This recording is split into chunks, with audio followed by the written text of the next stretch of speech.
Finally most anticipated cinema ময়দানে trailer চলে এসেছে, সেটা রিভিউ করবো এখন। কিছুক্ষণ আগে ট্রেলার ড্রপ করা হয়েছে, আর সিরিয়াসলি ট্রেলারের রিয়াকশন দেখেন আই এম শকড। কারণ এটা যদি অন্য কোনো সিনেমা হতো এতদিনে হাইপটা চলে যেত। এতবার সিনেমাটা ডিলে হয়েছে, ট্রেলার রিলিজ করার সময় টাইম অনেকবার এদিক ওদিক হয়েছে, তারপরেও লোক এখনো আশা করে বসে আছে যে তারা একটা ভালো সিনেমা দেখতে চায়। এবং এই সিনেমাটা, এই ট্রেলারটা সেই জিনিসটা কিন্তু আমাদেরকে প্রমিস করছে, এবং হাইপটা সেই লেভেলে এত ভালোভাবে এরা বজায় রেখেছে, সেটা দেখে সিরিয়াসলি আই এম শকড। এটা ডাইরেক্ট করছে অমিত রবীন্দ্রনাথ শর্মা। এটার কাস্টে আছে অজয় দেবগন, গজরাজ রাও, প্রিয়ামণি, এবং বাংলা থেকেও কিছু লোক আছে, যেমন রুদ্রনীল আছে, আরিয়ান আছে। এবং বাংলার লোক থাকবে না, ফুটবল খেলা নিয়ে সিনেমা হচ্ছে ভাই, সেটা তো হতে পারে না। কারণ ফুটবলের ইতিহাস যদি আপনি দেখেন, বাংলার সেখানে অনেক বড় হাত, প্রচুর কন্ট্রিবিউশন আছে বাংলার ফুটবলের হিস্ট্রিতে। তো সেইখানে বাংলাটা তো রাখা হতোই, এবং সেটা ভালোভাবে রেখেছে তারা। কিছুদিন আগে পোস্টার বেরিয়েছিল লিলি বিস্কুট বা আমাদের নোনাপুকুর ট্রাম ডিপো, সেই জায়গাগুলো নস্টালজিয়া ফিল করায় অ্যাজ বাঙালি, অ্যাজ কলকাতায় থাকার, মানে সেই যে রুটটা, যে ফুটবল আমাদের রক্তে, সেই জিনিসটা ফিল করায়। ট্রেলারের মধ্যে বাংলাটাকে বেশি করে দেখানো হয়নি, আশা করবো সিনেমাতে আরো বেশি করে থাকবে বলে। তো ট্রেলারটা নিয়ে চলে আসি, কেমন লাগলো ট্রেলারটা? এক কথায় বলবো, কি বানিয়েছে ট্রেলারটা ভাই। যেরকম আশা করেছিলাম সেরকমই পেয়েছি। প্রচুর পজিটিভ দিক আছে, কোনো নেগেটিভ দিক নেই। চলুন রিভিউ স্টার্ট করি। ফার্স্ট যেটা নিয়ে কথা বলবো, এর ভিজুয়াল। এই সিনেমাটা বড় পর্দায় দেখার এবং বড় স্কেলে দেখার সিনেমা, সেটা কিন্তু মেকাররা টিজার থেকে, ট্রেলার থেকে স্পষ্টভাবে বুঝিয়ে দিয়েছে। ঘরে বসে এই সিনেমাটা আপনি দেখতে পারবেন না। এর ভিজুয়াল স্পেকটাকেল কি বানিয়েছে ভাই, যেভাবে পুরোনো দিনগুলোকে রিক্রিয়েট করেছে, সেখানকার জিনিসপত্র, দোকানপাট, তাদের জামা কাপড়, বলের শেপ থেকে শুরু করে জিনিসগুলো এত অথেন্টিকেট লাগে, এবং এত ভিজুয়ালি স্পেকটাকেল। টাকা খরচা করা হয়েছে, এবং কোথায় খরচা করা হয়েছে সেটা আপনি দেখে বুঝতে পারবেন। এবং কিছু লুফলস হয়তো ছিল, যেগুলোকে শোধরানোর জন্য সিনেমাটাকে এতবার ডিলে করতে হলো। বাট আমি বলবো, ডিলে করেও যদি একটা ভালো প্রোডাক্ট পাওয়া যায়, তাহলে আমরা মুখ বুঝে সেই টাইমটা মেনে নেবো ভাই, কোনো অসুবিধা নেই। সেটা আদিপুরুষের মতো যেন না হয়, যে এতদিন টাইম নেওয়ার পরও প্রোডাক্ট এরকম খাজা বেরোচ্ছে।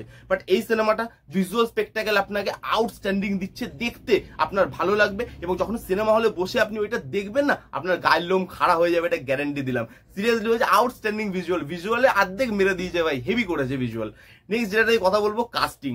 অজয় দেবগনকে কি লাগছে, মানে বয়স মনে 20 বছর কমে গেছে, আর ওই গোফটা এসে সিগারেটটা চালাচ্ছে ভাই। Seriously Ajay Devgn outstanding. প্রিয়ামণি ঠিকঠাক, গজরাজ রাও ঠিকঠাক, রুদ্রনীলকে, আরিয়ানকে সেভাবে এক্সপ্লোর করা হয়নি এখানে। হয়তো মুভির জন্য তাদেরকে বাঁচিয়ে রাখা হয়েছে। প্রথমেই বললাম যে বাংলার যে অ্যাঙ্গেলটা, সেই জায়গাটা বেশিটা দেখানো হয়নি। তো আশা করবো সিনেমায় দেখানো হবে। বাট কাস্টিং ভালো, তারা পারফর্ম ভালো করবে। অজয় দেবগনকে সেরা লাগছে, যেভাবে সে ডিক্টেট করছে, যেভাবে মোটিভেট করছে, ওই জায়গাগুলো খুব সুন্দর ইমোশনাল জায়গায়। অজয় দেবগনের পারফরমেন্স আউটস্ট্যান্ডিং। টিজারে একটা ছিল কাজ, যে চোখ দিয়ে জল বেরোয়, সিনটা খুব ভাইরাল হয়েছিল। তো অজয় দেবগনকে খুব সুন্দর লাগছে, এবং এই রোলটা অজয় দেবগন কিন্তু হেভি পারফর্ম করবে, আপনি এটা লিখে নিন। কাস্টিং সুন্দর, পারফরমেন্স ভালো দেখতে চলেছি আমরা। নেক্সট যেটা নিয়ে কথা বলবো, এর বিজিএমটা এআর রহমান করেছে, এবং যা করেছে বিজিএমটা, ওই ইন্ডিয়া বলে ওই যে ইয়েটা আসছে, ওই কি বলবো, র্যাপ মতো, সেই জায়গাটা হেভি লাগছে শুনতে, গায়ের রক্ত খারাপ, মানে রক্ত গরম করে দিচ্ছে। বিজিএম ভালো, এর কালার টোন বলুন, এর টেকনিক্যাল ডিপার্টমেন্ট বলুন, খুব ভালো। আগেই বললাম খুব ভিজুয়াল স্পেকটাকেল করেছে। তো এখানে যে টেকনিক্যাল ডিপার্টমেন্ট, সেগুলো খুব ভালো। বিজিএম, কালার টোন, সেগুলো আউটস্ট্যান্ডিং রাখা হয়েছে। এবং এআর রহমানের বিজিএম সবসময় আউটস্ট্যান্ডিং হয়, এবং এখানেও সেটা কিন্তু লাগছে দেখতে। এই সিনেমাটার অ্যাপ্রোচটা খুব রিয়েলিস্টিক, যেটা থেকে ভালো লাগলো। অনেক সময় স্পোর্টস ড্রামা কিরকম হয়, যে খেলাটা দেখানো হয় না, ভিএফএক্স দিয়ে এটা ওটা দিয়ে খেলাটা দেখিয়ে দেয়। বাট এখানে যে স্পোর্টস ইভেন্টগুলো দেখাচ্ছে, সেগুলো দেখে না আমাদের ইন্টারেস্টিং লাগছে। দেখে মনে হচ্ছে যেগুলো অ্যাকচুয়ালি হচ্ছে, লোকজনকে অ্যাকচুয়ালি ট্রেনিং দেওয়া হয়েছে, তারা খেলছে, এবং খেলাটা মনে হচ্ছে যে তারা প্রপারলি খেলছে। ওরকম ভিএফএক্স বা ডামি বসিয়ে খেলাটা করা হয়নি। সেটা আপনি দেখে বুঝতে পারবেন যে তারা বল নিয়ে এগোচ্ছে, ডচ করছে, মারছে, হেড দিচ্ছে, সেগুলো খুব অথেন্টিক ভাবে শুট করা, এবং তারা অ্যাকচুয়ালিতে হয়তো সেগুলো করেছে। তারা এটার জন্য হয়তো আলাদা করে খেলাটাকে শিখেছে। সেটা খুব সুন্দর লাগছে দেখতে, এবং যেভাবে রিয়েলিস্টিক অ্যাপ্রোচ নিয়ে করা হয়েছে, সেটা আউটস্ট্যান্ডিং। তার সাথে সাথে এখানে কিছু ডায়লগ আছে, সেটা খুব ভালো। যেমন টিজারে একটা ডায়লগ খুব পপুলার হয়েছিল, যে আজ খেলনে উতরোগে 11 লেকিন দিখনা 1। তারপর এখানে মানে ট্রেলারের মধ্যে একটা ডায়লগ আছে, যে সরকার हम पे भरोसा नहीं कर रही है कि हम जीतेंगे, क्या हम जीत सकते हैं। তো এই যে মোটিভেশনাল ডায়লগ গুলো, সেটা কিন্তু ভালো লাগছে দেখতে। আরো একটা দুটো ডায়লগ থাকলে আরো বেশি ভালো হতো, but no, it's okay.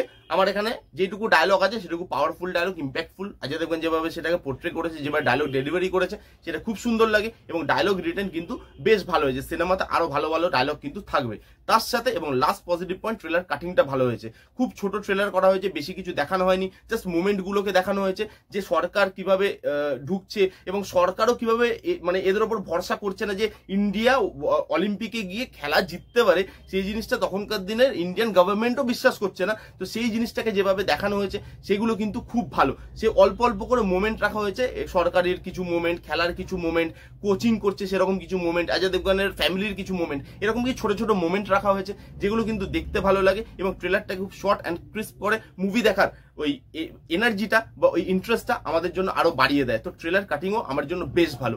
At the end of the day যতই লেট করে আসুক ময়দানের ট্রেলার, আমার জন্য ট্রেলারটা ওয়ার্ক করেছে, আমার হেভি লেগেছে। কারা কারা দেখেছেন ট্রেলারটা কমেন্ট করে জানান, যারা দেখেননি এক্ষুনি কি ট্রেলারটা দেখুন। আর রিভিউটা কেমন লাগলো বলতে জানাতে ভুলবেন না। রিভিউটা যদি ভালো লাগে তাহলে please give it a Thums up, like করবেন, কমেন্ট করবেন, শেয়ার করবেন, চ্যানেলটাকে আমার সাবস্ক্রাইব করবেন। দেখা হচ্ছে নেক্সট কোন ভিডিওতে। ততক্ষণ bye bye, take care and be safe.